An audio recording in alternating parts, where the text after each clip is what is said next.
The sound of high heels clicking against polished marble was sharp, precise, commanding. Dr. Anita Hale walked through the pristine corridors of the private jet terminal, her tailored navy blazer fitting her frame with effortless elegance. She was used to being in places like this, spaces designed for the elite, where luxury hummed in the air like an unspoken language. But she was also used to the looks, the silent evaluations, the unspoken question hanging behind polite smiles. Does she belong here? Outside, the sun bounced off the sleek exterior of a Gulfstream G650, its silver body gleaming under the morning light. The air smelled of jet fuel and expensive cologne. Limousines lined the curb, chauffeurs standing at attention, waiting for their high-profile passengers. Everything about this place screamed exclusivity, efficiency, power, and Anita had worked her entire life to be exactly where she was standing. As she approached Gate 5, she spotted him immediately. A tall man in a crisp pilot's uniform, standing at the entrance of her jet with his arms crossed. His posture was rigid, his eyes scanning her with the kind of detached skepticism that wasn't unfamiliar to her. His name tag read Captain Reeves. She offered a polite nod, adjusting the strap of her leather handbag over her shoulder. "Morning, I'll be boarding now." Captain Reeves didn't move. Instead, his lips pressed into a thin line, and he gestured toward the terminal doors. "Ma'am, this area is for private jet clients only. You might be looking for the commercial terminal." A pause, a slow, deliberate breath. Anita tilted her head slightly, studying his face. He wasn't just skeptical, he was certain. Certain that she had no business being here. Certain that she was just another person trying to sneak into a world where she didn't belong. "I know exactly where I am," she said evenly. "And I'm getting on this jet."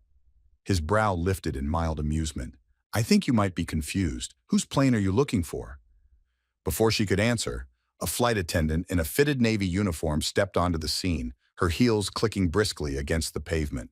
Her blonde hair was pulled into a sleek bun, a clipboard tucked neatly under one arm. Her name tag read Kelly. "What's the issue?" Kelly asked, her gaze flicking between Anita and Reeves. "She believes she's on this flight," Reeves said with the same dismissive tone.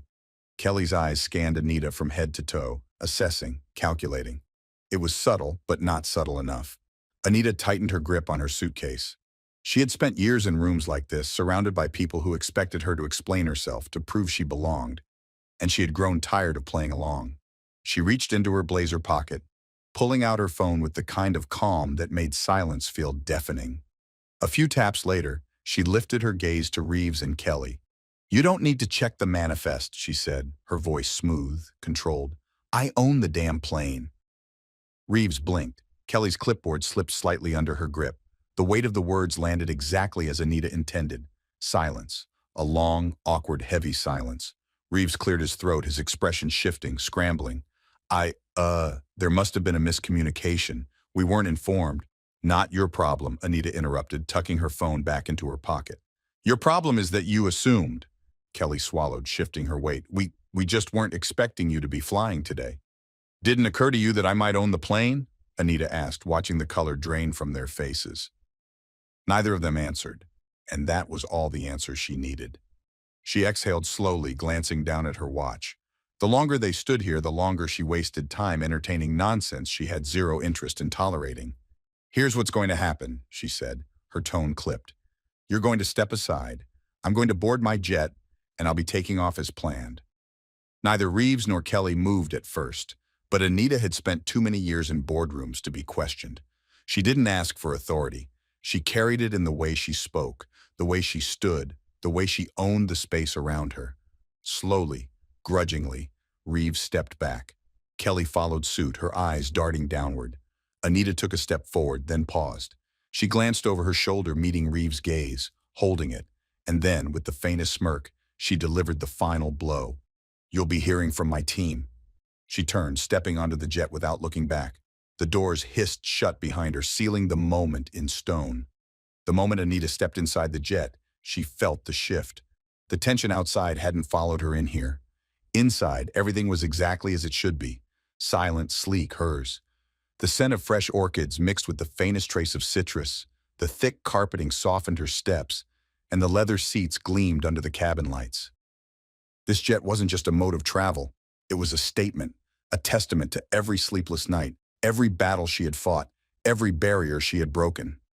She exhaled, letting her fingers brush over the smooth surface of the nearest table before setting her handbag down. But before she could settle into her seat, a sharp knock at the door caught her attention. A flight attendant stepped inside, a younger man, early 30s, neatly dressed in a navy vest. His name tag read Daniel. Unlike Kelly, his expression wasn't laced with skepticism, but rather uncertainty. "Dr. Hale," he started cautiously, I just wanted to personally apologize for the situation outside. That should have never happened." Anita studied him for a beat. "Let me guess," she said, folding her arms. "You knew exactly who I was the moment you saw my name on the manifest." Daniel hesitated before nodding. She huffed a quiet laugh, shaking her head. "And yet," she continued, "not a single one of you thought to correct them." His throat bobbed as he swallowed. I didn't want to overstep." There it was, the same excuse she had heard 1,000 times. The silence of people who weren't outright against her but weren't for her either. The ones who watched it happen and let it slide, afraid to disrupt the status quo. Anita stepped forward, closing the space between them. "Let me tell you something about overstepping, Daniel," she said, her voice low, controlled. "It's overstepping when you ignore policy, when you disrespect passengers, when you assume someone doesn't belong because they don't look the way you expected. But correcting ignorance? That's not overstepping. That's the bare minimum." Daniel's gaze dropped to the floor, shame creeping into his features. "Understood," he murmured. She didn't respond. She didn't need to.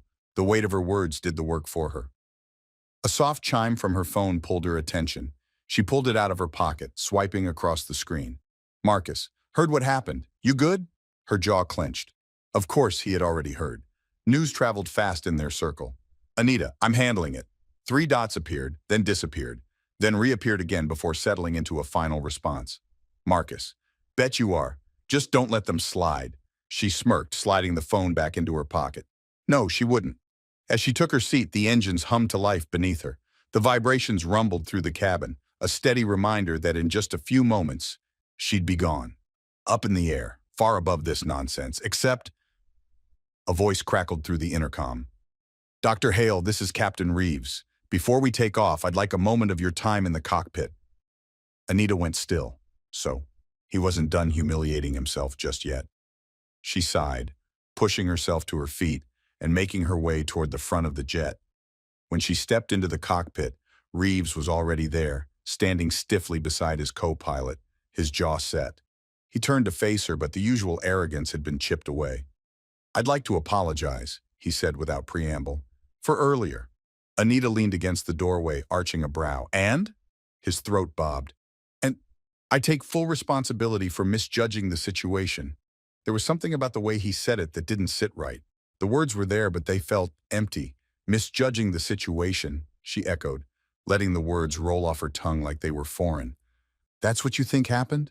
Reeves hesitated. "You didn't misjudge a situation," she continued. "You judged me, you assumed, you dismissed, and you did it without hesitation." A flicker of irritation crossed his face. He was used to control, used to calling the shots. And she could tell, just from the way his fingers curled into his palm, that he hated standing in this position. "Good. I've been in this industry a long time," Reeves finally said, his voice taut. "I've worked with hundreds of clients. Mistakes happen." Anita exhaled sharply through her nose. There it was, the attempt to minimize. "You think this was a mistake?" she asked. "Tell me something, Captain. When was the last time you accidentally blocked a white man from boarding his own plane?" Silence. That was all she needed. She turned on her heel without another word, stepping out of the cockpit and making her way back to her seat. The moment she sat down, her phone vibrated again. "Marcus, call me when you land." Her fingers hovered over the screen before she finally typed back. "Anita, you already know how this ends." The plane cut through the sky, steady and smooth, but Anita's mind wasn't on the altitude. She sat with her arms crossed, eyes locked on the clouds rolling past the window. The tension from earlier still clung to her, a quiet hum beneath her skin. She had handled it, as always, but the taste it left in her mouth was bitter. Her phone vibrated. Another text. "Marcus, you gonna make them pay for that?" She smirked, shaking her head. "You already know." A quiet knock on the cabin door pulled her attention. Daniel, the flight attendant, peeked inside. "Dr. Hale, can I get you anything?" His voice was careful, like he was testing the waters. She glanced at him, debating. "What do you have?" "Whatever you want." Surprise me, she muttered, returning her gaze to the window. A few minutes later, he returned with a glass of sparkling water, a thin slice of lemon floating on top. Simple, clean, no unnecessary frills. Good choice, she murmured, taking a slow sip. Daniel lingered for a second. If I may, he said cautiously, can I ask how you do it? She arched a brow. Do what? This. He gestured vaguely around them, then exhaled. Stay this collected. Anita huffed a quiet laugh. You think I'm collected? You didn't lose your cool out there, he pointed out. You didn't even raise your voice. She leaned back, rolling the glass between her fingers. Because it's not new, Daniel. His brows furrowed. I've been in boardrooms where men talk over me. I've signed contracts where people tried to slide in extra clauses, assuming I wouldn't notice. I've walked into meetings where I was assumed to be the assistant, not the CEO. She exhaled, shaking her head. Today wasn't new, it was just expected. Daniel hesitated before nodding, his lips pressing into a thin line. It's messed up. She let out a dry chuckle. No argument here. A brief silence settled between them before he straightened. Well, if you need anything, just let me know. She lifted the glass in a small toast. Noted. He disappeared back into the cabin. Anita sighed, sinking into the plush seat. Same story, different day. Except this time she wasn't going to let it slide. She pulled out her phone and opened her email. Subject, immediate action required Rebecca. I want a full report on the crew assigned to my jet today. Background checks, past incidents, anything notable. If this isn't an isolated case, I want to know. Also, let's revisit our hiring and training protocols. It's clear we need some adjustments. Schedule a call for tomorrow morning. We need to talk about next steps. AAH. She hit send and locked her phone. If people wanted to assume things about her, fine, let them. They just have to deal with the consequences. The wheels touched down smoothly, the hum of the engines fading as the jet taxied to a stop. Anita exhaled slowly, feeling the familiar weight of her responsibilities settle back onto her shoulders. She had spent the last hour running through every possible way to handle this situation, and the conclusion was always the same. This wasn't just about her. Her phone buzzed the second she powered it back on. Rebecca. Call me as soon as you land. She didn't waste time. The line clicked, and Rebecca's voice came through, sharp and efficient. I already started looking into it. Tell me. A few things stood out. First, Reeves has been with us for 6 years. No major complaints, but there are a few minor reports of unprofessional conduct. Nothing extreme, but enough to suggest a pattern. Anita clenched her jaw. Define unprofessional. Subtle things, Rebecca said carefully. A couple of clients reported feeling dismissed. One woman mentioned that he was cold and short with her, but there was never enough for a formal complaint. Nothing blatant, just small moments that add up. Death by 1,000 cuts, Anita muttered. Exactly. She leaned back, fingers tapping against her armrest. What about the flight attendant, Kelly? No history of complaints, Rebecca admitted, but no glowing reviews either. Just neutral. Anita exhaled through her nose. That's worse. Agreed. She stared out the window, watching as the airport staff moved around the jet, unloading luggage, refueling. The machine of it all. How easily people like Reeves and Kelly fit into it. How smoothly their assumptions blended in with the rest of the industry. It wasn't enough to just remove them. That wasn't change. That was reacting. I don't just want them gone, she said finally. I want this system fixed. A pause. Then, I thought you might say that. Because you know me. Because I know you, Rebecca confirmed. So, what's the move? Anita tapped a finger against her temple, already formulating the plan. We need a review of our hiring and training processes, a real one. I don't want generic anti-bias courses that people sleep through. I want something that forces people to confront their own assumptions. Rebecca hummed. I can start vetting firms that specialize in that. Good. And while we're at it, let's open the conversation. Publicly. Rebecca hesitated. You mean, yes, Anita interrupted. A statement, an initiative, something bigger than just firing 2 people. Won't that bring more heat? Anita let out a short laugh. I want heat. A beat of silence. Then Rebecca chuckled. That's why I work for you. Damn right. She ended the call and stood, smoothing out the wrinkles in her blazer. She had a press release to write, and a storm to start. The car pulled up to the sleek glass exterior of Hale Global's headquarters, the tinted windows reflecting the towering skyline behind it. As soon as the door opened, Anita stepped out, her heels clicking against the pavement with precise, measured control. The air was crisp, the weight of expectation settling over her shoulders like an old coat. She was used to this. Inside, the energy was different. Staff members glanced her way, some with curiosity, others with knowing looks. Word had already spread. That wasn't surprising. What happened at the terminal wasn't just an incident. It was a moment, and moments like these had a way of snowballing. She barely had time to set her bag down before Rebecca stepped into her office, a tablet clutched in one hand, a notepad in the other. "We have a problem." Anita raised a brow. "Just one?" Rebecca exhaled, shaking her head. "The media got wind of what happened. A blogger posted about it, and now a few outlets are sniffing around asking for a comment." Anita wasn't surprised, not even a little. She leaned back against her desk, folding her arms. "And?" Rebecca hesitated. "They're framing it as racial discrimination." Anita's expression didn't change. "And they'd be wrong?" Rebecca let out a slow breath. "I didn't say that. I just know how these things go. The second we put out a statement, it's going to get dissected, twisted, turned into a debate.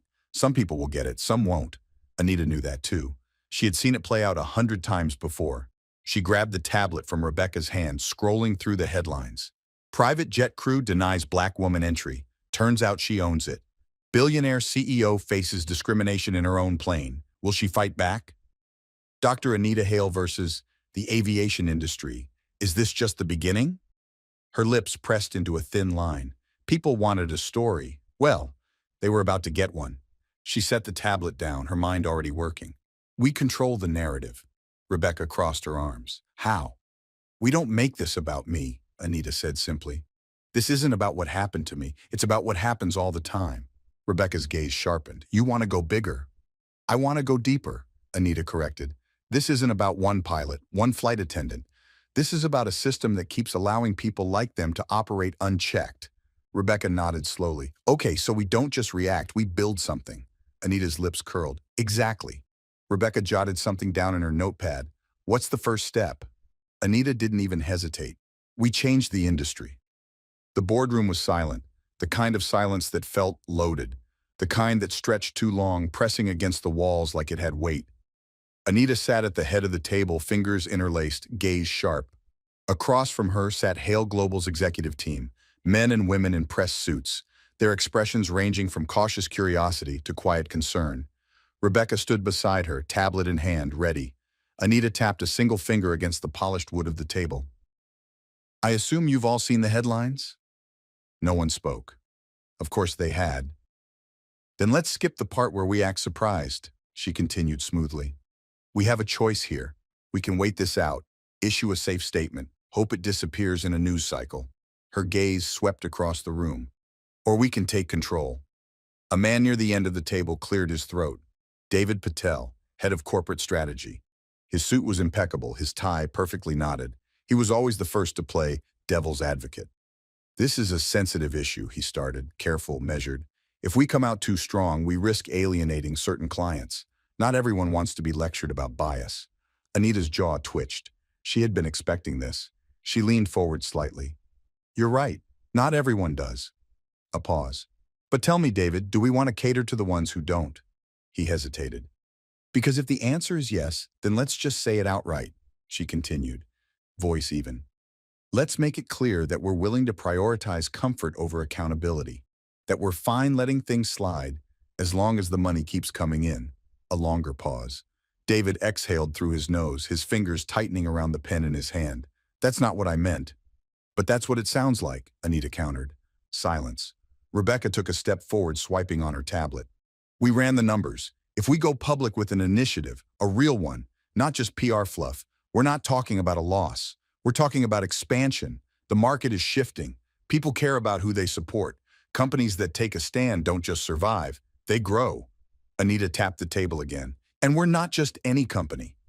A few nods, small, hesitant, but there. Then Mariana Lopez, VP of Global Operations, spoke up. "What exactly are you proposing?" Anita exhaled, sitting back. "A complete overhaul of our internal training," she said. "Bias intervention strategies that actually work. We bring in experts, we create new policies. We don't just talk about diversity, we embed it into everything we do." "And externally," Mariana pressed, We go industry-wide, Anita said simply. We call for transparency in private aviation, hiring practices, complaint processes. We don't just clean up our own house. We push the whole damn neighborhood to do better. The weight of it settled in the room. David glanced around, then leaned forward slightly. You really think this will work? Anita met his gaze, unflinching. I think it has to. And just like that, the decision was made. The email went out the next morning. A direct, unapologetic statement from Hale Global, outlining their commitment to reshaping not just their own company, but the entire private aviation industry. It wasn't filled with vague promises or performative apologies. It was actionable. A full breakdown of policy revisions, the launch of an independent oversight board, and a pledge to fund anti-bias training programs for airline personnel across the country. It didn't take long for the internet to notice. Within hours, it was everywhere. Headlines flooded news sites. Hale Global's CEO takes a stand. The aviation industry might never be the same. Dr. Anita Hale fires back at systemic bias. Here's what happens next. Hale Global's bold move. Is this the wake-up call corporate America needed? But not everyone was impressed. A notification popped up on Anita's phone. A clip from a national morning show already trending. She clicked play. A middle-aged anchor, sharp suit, perfectly styled hair, leaned forward, voice laced with skepticism. Here's my issue, he said, shaking his head. Are we really supposed to believe that one bad experience means an entire industry is broken? This feels more like a PR stunt than real change. His co-host nodded in agreement. Exactly. The aviation industry isn't perfect, but is it really a systemic problem? Or is this just another billionaire trying to stay in the spotlight? Anita exhaled slowly, setting her phone down. Rebecca, sitting across from her desk, arched a brow. You good? Anita's jaw tightened. They think this is about one bad experience. Rebecca shrugged. That's how people justify not caring. Anita leaned back, fingers steepled. Then we make them care. Rebecca watched her carefully. How? Anita grabbed her phone again, scrolling through her contacts before tapping on a name. Marcus picked up on the second ring. Took you long enough, he said. Don't start, Anita muttered. He chuckled. What do you need? She hesitated, then said, I want stories. Marcus was silent for a beat. You mean, yes, Anita interrupted. Real people, real experiences. This can't just be about me. They need to see the pattern. Marcus exhaled. That's going to be messy. Anita's gaze was steady. Change always is. She ended the call. If the world wanted proof, they were about to get it. The stories started rolling in within hours. Marcus had put out the call and people responded. Emails, DMs, voicemails. Some were brief, a single sentence that carried the weight of exhaustion. This happens all the time. Others were long, detailed accounts of humiliation, lost opportunities, moments where they were made to feel small, invisible. Anita read every single one. A black executive denied access to a first-class lounge despite flashing his platinum membership card. A Latina entrepreneur questioned at a private airport security check 3 times while her white colleagues breezed through. A pilot, one of the few black women in the industry, recounting how passengers routinely mistook her for a flight attendant. It was everywhere, and it had been happening long before her moment at the terminal. Rebecca walked into Anita's office just as she finished the last email, her expression tight. I just got off the phone with our PR team. Anita arched a brow. Let me guess. They're nervous. Rebecca sighed, dropping into the chair across from her. They're saying we should slow down, take time to carefully craft the message. Anita let out a humorless laugh. They mean water it down. Exactly. A beat of silence. Then Rebecca leaned forward, voice low. We don't have to do this. Anita stilled. Rebecca hesitated before continuing. Look, I know why you're pushing this. But we both know how this goes. The second we make this personal, the second we put faces to it, the backlash is going to be brutal. You think those morning show anchors were bad? Wait until the trolls get a hold of this. Anita exhaled through her nose, rolling her chair back slightly. She knew Rebecca wasn't wrong. She had seen how these conversations played out. The deflection, the outrage, the excuses. People would twist the stories, call them exaggerated, make it about everything except the problem itself. But that was the point, wasn't it? They were counting on people like her staying quiet. Anita picked up her phone and tapped her screen. Schedule the interviews. Rebecca hesitated. Anita's gaze didn't waver. We're not slowing down. The cameras were set. The lighting was warm but natural, casting a soft glow over the polished wood of the studio set. A backdrop of city lights blurred in the distance behind them, giving the space a sleek, modern feel. The production team moved quietly around the room, adjusting mics, fine-tuning angles, making sure everything was perfect. Anita sat in the center, posture poised but relaxed. Across from her, 5 individuals, 5 stories, each with their own experiences, their own reasons for being here. They weren't celebrities. They weren't people used to media attention. They were regular professionals who had been overlooked, dismissed, made to feel out of place in a world that should have been theirs to access freely. The interviewer, a woman with dark curls and a steady, measured voice, adjusted her notes before glancing at the camera crew. "We're live in 3, 2, the red light blinked on. The interviewer turned to Anita first. "Dr. Hale, let's start with the obvious question. Why are we here today?" Anita didn't hesitate. "Because this isn't just my story." She turned slightly, gesturing to the others beside her. "For every headline about what happened to me at that terminal, there are thousands of moments just like it that never make the news. And we're here today because ignoring it isn't an option anymore." The interviewer nodded before shifting to the first guest, a black woman in her early 40s with short, neatly styled hair and a composed demeanor. "Michelle, you've worked in the private aviation industry for nearly 2 decades. Can you share what that experience has been like?" Michelle exhaled, her fingers lacing together. "I love my job. I love flying. But I've spent my entire career knowing that no matter how qualified I am, I'll always have to prove myself more than my white colleagues. I've walked into cockpits where passengers assumed I was the flight attendant. I've had moments where airport staff questioned if I was supposed to be there. And when you spend 20 years in an industry that treats you like an outsider, it wears on you." The interviewer turned to the next guest, a Latino entrepreneur in his 50s. "Carlos, I understand you had a similar experience?" Carlos gave a short nod. "I run a multi-million-dollar logistics company. I fly private regularly for business. And I can't tell you how many times I've been stopped at security checks while my white employees walk through without a second glance. I've been asked if I'm with the cleaning crew. I've had staff assume I'm a guest of a white colleague instead of the person signing the contracts." The room was silent, the weight of the words settling over everyone. The interviewer looked back at Anita. "Hearing these stories, do you think the aviation industry is ready to change?" Anita leaned forward slightly. "I don't think they have a choice." A pause, then, "People love to believe that discrimination is loud, obvious, that it looks like shouting slurs or outright denying service. But the truth is, it's quieter, it's being ignored, it's the second glances, the assumptions, the extra hoops you have to jump through that no one else even sees. And that's what we're here to expose." The interviewer turned back to the camera. "This conversation isn't over, stay with us." The red light flicked off, and just like that, it began. The first wave hit within hours. Clips from the interview flooded social media. People reacted in real time, sharing their own experiences, tagging airlines, calling for accountability. Within 24 hours, it was the conversation. News anchors dissected it. Talk shows debated it. Industry executives scrambled to issue their own statements. Anita watched it unfold from her office, standing by the window as the city lights flickered below.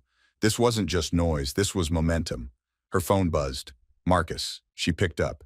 "You watching?" His laugh was low, almost disbelieving. "Oh, I'm watching, you really did it." Anita smirked. "It's not done yet."